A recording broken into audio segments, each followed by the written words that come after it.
Nominated పదవులు పెద్ద ఎత్తున ఇవ్వాలని అనుకుని మళ్ళీ ఇంకా లేట్ ఎందుకు అవుతోంది అంటే జనసేన బీజేపీలతో కూర్చోవాలి. భారతీయ జనతా పార్టీ అంటే వాళ్ళకి ఏమి ఇస్తున్నారు ఇవన్నీ మాట్లాడుకోవాలి.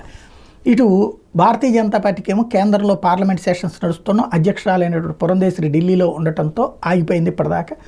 ఇప్పుడు ఆమె తిరిగి వచ్చారు. రాగానే పార్టీ రాష్ట్ర వ్యవహారాల ఇన్ఛార్జి మధుకర్జీని వెంట పెట్టుకుని చంద్రబాబు గారిని కలిశారు. నిన్న బాబు గారితో మాట్లాడారు. కాబట్టి ఇక ఇవాళ రేపు నామినేటెడ్ పదవులు కన్ఫామ్ కాబోతున్నాయా, అందులో తెలుగుదేశం ఎన్ని తీసుకుంటుంది, జనసేన ఎన్ని తీసుకుంటుంది, బీజేపీకి ఎన్ని ఇస్తుంది, ఇందులో చైర్మన్ పదవులు కౌంట్ అవుతాయి అంటే ఎవరి చేతికి అప్పచెప్పారు అన్నట్టు.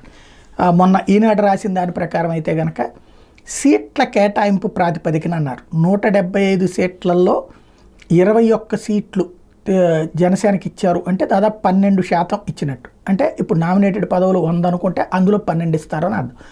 అలాగే 175లో ఇటు వీళ్ళకి ఇచ్చింది 8, అదే 10 ఇచ్చారు అంటే 8% ఇచ్చినట్టు.